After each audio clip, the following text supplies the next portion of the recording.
Salam sejahtera, selamat pagi, Tuhan memberkati kita semua. Pada pagi hari ini kita akan bersama-sama beribadah dan kita akan memulai segala sesuatunya dengan berdoa di dalam hati senang. Mari kita berdoa.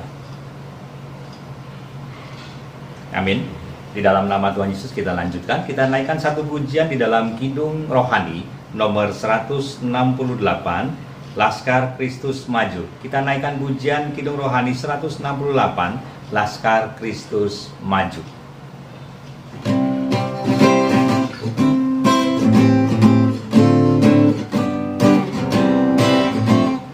Laskar Kristus maju melawan iblis, sandar pada Yesus, iman tak goyah. Kristus panglimaku, pimpin jalanku, bencinya berkibar, semua menyerang. Maju, maju, maju, dengar perintahnya. Haleluya, amin. Menang terus menang. Dua. Laskar Kristus maju, setan pun lari. Sandar kuasa rohnya, mujizat nyata. Sehati berjuang di segala tempat, dirikan gerejanya di segala tempat. Maju, maju, maju, dengar perintahnya. Haleluya, amin. Menang terus menang. Tiga. Laskar Kristus maju, bersatu padu, turut komandonya, serentak maju. Walau iblis lawan, firman-Nya menang, bernyanyi bersama, terus puji Tuhan. Maju, maju, maju, dengar perintahnya. Haleluya, amin. Menang terus menang. Ya, di dalam nama Tuhan Yesus Kristus kita akan merenungkan firman Tuhan. Dan firman Tuhan pada pagi hari ini diberi satu judul, melawan tekanan. Adik-adik yang dikasih Tuhan, pasti kita sudah pernah mengenal tentang satu hukum Archimedes, yaitu tentang segala sesuatu yang dicelupkan ke dalam air maka akan mendapat tekanan dari bawah. Dan ini kiranya dapat menjadi satu renungan bagi kita semua juga, bahwa hari ini kita hampir sebagian besar penduduk dunia mengalami tekanan-tekanan di dalam hidup ini. Ya, kita tahu bahwa wabah COVID-19 sampai setiap hari kita mendengar dan sebagian dari kita sudah bosan mendengarnya, tapi memang realitanya ini masih ada. Tekanan ini masih menekan kepada kita semua, termasuk juga terhadap adik-adik semua dan juga orang tua kalian semua juga pasti mendapatkan tekanan ini. Maka kalau hukum Archimedes ini ternyata juga berlaku dalam setiap tekanan dalam hidup ini, maka kita akan melawan tekanan ini. Kita akan keluar untuk bebas dari tekanan ini.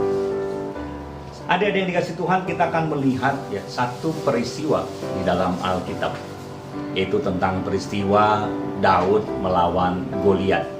Kalau kita baca sekilas, kita rasanya tidak menemukan tekanan apa yang dialami oleh Daud. Tapi mari kita akan lihat bersama-sama kisah ini. Kita akan buka di dalam kitab 1 Samuel pasal yang ke-17 ayat yang keempat. Terlebih dahulu kita akan lihat ayat yang keempat. Demikian firman Tuhan. Lalu tampillah keluar seorang pendekar dari tentara orang Filistin, namanya Goliat dari Gat. Tingginya 6 hasta sejengkal. Adik-adik, ini tingginya luar biasa, hampir 3 meter. Goliat ini. Ini merupakan keturunan, boleh dikatakan keturunan yang besar, tinggi besar, ini bisa dikatakan keturunan raksasa. Ini sungguh, kalau hari ini kita berhadapan dengan orang yang seperti ini, kita juga akan merasa takut. Lalu kita perhatikan apa yang dilakukan oleh Goliat ini. Kita lihat ayat yang ke-10. Pula kata orang Filistin itu, aku menantang hari ini barisan Israel, berikanlah kepadaku seorang supaya kami berperang seorang lawan seorang. Nantang duel ini Goliat ya. Tapi kita perhatikan di ayat 11. Ketika Saul dan segenap orang Israel mendengar perkataan orang Filistin itu, maka cemaslah hati mereka dan sangat ketakutan. Mereka takut ditantang duel dengan Goliat ya. Dan kita lihat di ayat yang ke-16. Orang Filistin itu maju mendekat pada pagi hari dan pada petang hari.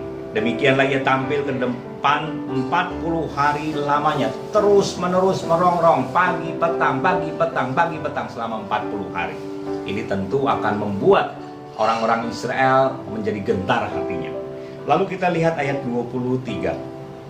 Sedang ia berbicara dengan mereka, tampillah maju pendekar itu, namanya Goliat, orang Filistin dari Gad, dari barisan orang Filistin itu.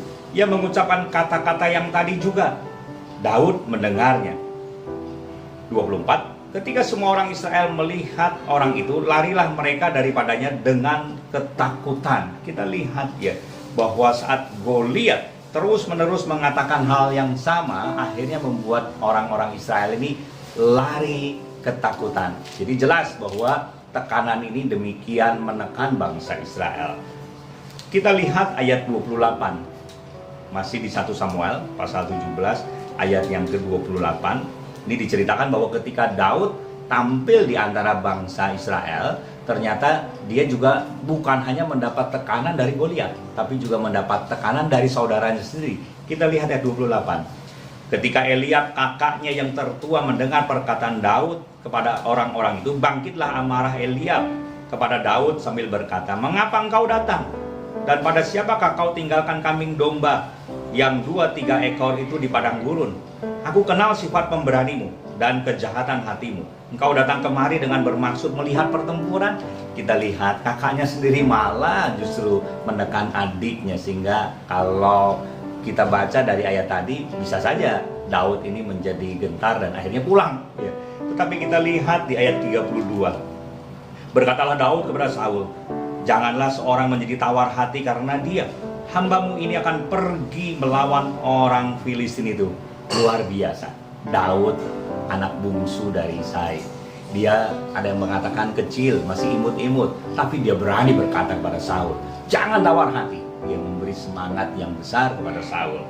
Ayat 33. Tetapi Saul berkata kepada Daud, tidak mungkin engkau dapat menghadapi orang Filistin itu untuk melawan dia, sebab engkau masih muda, sedang dia sejak dari masa mudanya telah menjadi prajurit. Seorang pemimpin harusnya memberi dorongan, tapi justru ini malah mematahkan semangat daripada Daud. Dia katakan tidak mungkin melawan Goliat. Tetapi Daud tidak gentar. Apa yang dia katakan lagi? Ayat 34. Tetapi Daud berkata kepada Saul, hambamu ini biasa mengembalakan kambing domba ayahnya. Apabila datang singa atau beruang yang menerkam seekor domba dari kawanannya, maka aku mengejarnya, menghajarnya, dan melepaskan domba itu dari mulutnya. Kemudian apabila ia berdiri menyerang aku, maka aku menangkap janggutnya, lalu menghajar dan membunuhnya. Oh, ternyata Daud ini seorang pemberani. Ya, singa, beruang dia lawan, Goliat pun dia akan lawan. Ayat 37 ini yang paling penting dalam setiap sikap hidup kita. Ayat 37, pula kata Daud, Tuhan yang telah melepaskan aku dari cakar singa dan dari cakar beruang, dia juga akan melepaskan aku dari tangan orang Filistin itu. Kata Saul kepada Daud, pergilah, Tuhan menyertai engkau. Daud berhasil meyakinkan Saul. Dan di sini dikatakan bahwa Tuhan yang telah melepaskan dari cakar singa dan cakar beruang. Jadi ada kekuatan yang luar biasa di luar diri kita. Kita percaya itu. Tuhan luar biasa. Dan yang mengalahkan singa dan beruang adalah, tadi dikatakan, ada Tuhan sendiri. Lalu kita lihat di ayat 40. Setelah singkat cerita, Daud akan menghadapi Goliat. Ayat 40. Lalu Daud mengambil tongkat di tangannya. Dipilihnya dari dasar sungai 5 batu yang licin, dan ditaruhnya dalam kantung gembala yang dibawanya, yakni tempat batu-batu, sedangkan umbannya dipegang di tangannya. Demikianlah ia mendekati orang Filistin. Daud sangat sederhana. Dia tidak memakai pakaian perang yang berat, dia tidak bawa pedang, tombak, dan lain-lain. Dia memakai alat yang seadanya. Dalam keadaan tertekan, kadang-kadang kita kesulitan untuk mencari hal-hal yang biasanya secara normal kita mudah untuk memperoleh. Tapi dalam kesulitan seperti ini, kadang-kadang kita bisa menggunakan apa saja yang ada. Ya, jadi kita bisa keluar dari tekanan ini bukan dengan yang biasa, yang normal kita bisa peroleh dengan mudah. Tapi hari ini kita bisa memakai sesuatu yang ada dekat dengan kita. Lalu ayat 42, ketika orang Filistin itu menunjukkan pandangnya ke arah Daud serta melihat dia, dihinanya Daud karena ia masih muda, kemerah-merahan dan elok panasnya. Kembali tekanan dari Goliat, ya, tapi Daud tidak menyerah, dia tetap pantang mundur, dia maju terus. Ayat 45, tetapi Daud berkata kepada orang Filistin itu, engkau mendatangi aku dengan pedang dan tombak dan lembing, tetapi aku mendatangi engkau dengan nama Tuhan semesta alam, Allah segala barisan Israel yang kau tandang itu. Dia meninggikan Tuhan, dia mengandalkan Tuhan, bukan kekuatannya sendiri. Lalu 46, hari ini juga Tuhan akan menyerahkan engkau ke dalam tanganku, dan aku akan mengalahkan engkau dan memenggal kepalamu dari tubuhmu. Hari ini juga aku akan memberikan mayatmu dan mayat tentara orang Filistin kepada burung-burung di udara dan kepada binatang-binatang liar, supaya seluruh bumi tahu bahwa Israel mempunyai Allah. Dan supaya segenap jemaah ini tahu bahwa Tuhan menyelamatkan, bukan dengan pedang dan bukan dengan lembing. Sebab di tangan Tuhanlah pertempuran, dan ia pun menyerahkan kamu ke dalam tangan kami. 48, ketika orang Filistin itu bergerak maju untuk menemui Daud, maka segeralah Daud berlari ke barisan musuh untuk menemui orang Filistin itu. Begitu Goliat maju, Daud pun berlari maju, bukan berlari menjauh. Ya. Lalu kita sambung ayat yang ke-49. Lalu Daud memasukkan tangannya dalam kantungnya, diambilnyalah sebuah batu dari dalamnya, diumbannya, maka kenalah dahi orang Filistin itu, sehingga batu itu terbenam di dalam dahinya, dan terjerumuslah ia dengan mukanya ke tanah. Demikianlah Daud mengalahkan orang Filistin itu dengan umban dan batu. Ia mengalahkan orang Filistin itu dan membunuhnya tanpa pedang di tangan. Kita lihat ya, kalau Tuhan menyertai, apapun yang ada di tangan kita bisa menjadi kekuatan yang dahsyat, kekuatan yang besar. Tidak perlu pedang, tidak perlu tombak, tidak perlu alat-alat perang. Hanya batu yang diambil dari dasar sungai bisa mengalahkan Goliat. Kita lihat di ayat 51, Daud berlari.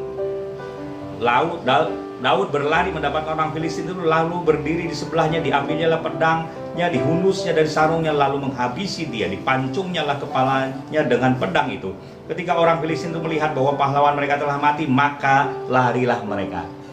Ini luar biasa ya, seorang diri Daud melawan Goliat. Akhirnya seluruh orang-orang Filistin lari. Bahkan bukan hanya itu, Daud menjadi seorang motivator bagi orang-orang Israel yang lain. Dia menjadi daya penggerak bagi orang Israel untuk kembali muncul keberaniannya. Kita lihat ayat 52. Maka bangkitlah orang-orang Israel dan Yehuda. Mereka bersorak-sorak lalu mengejar orang-orang Filistin itu sampai dekat Gad dan sampai pintu gerbang Ekron.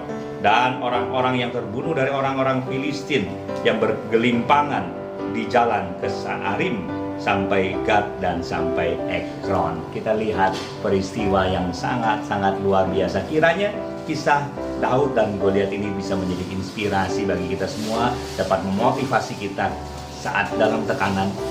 Kita jangan kalah dalam tekanan.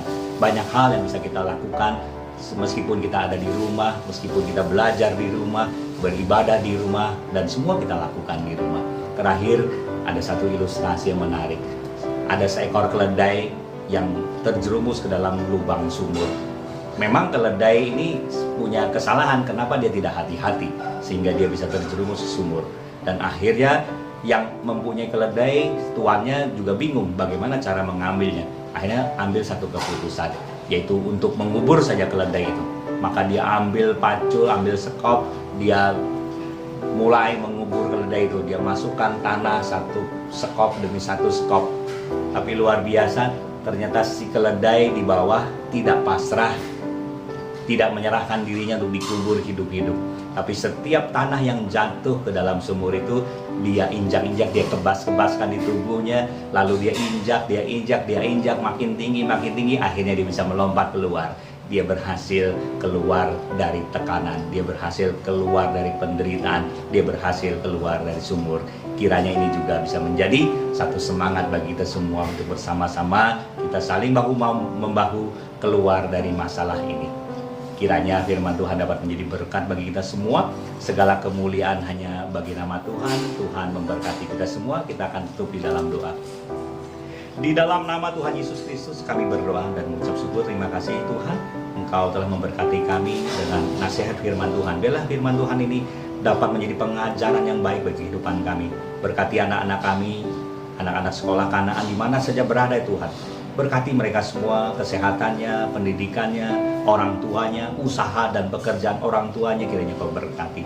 Berkati juga seluruh staf, karyawan, guru, sekolah Kanaan di mana saja berada, dengan segala yang baik daripada Engkau. Terima kasih Tuhan, berikan kekuatan, semangat baru juga pengharapan bagi kami semua. Segala puji, syukur, hormat, dan kemuliaan hanya bagi nama Tuhan. Haleluya.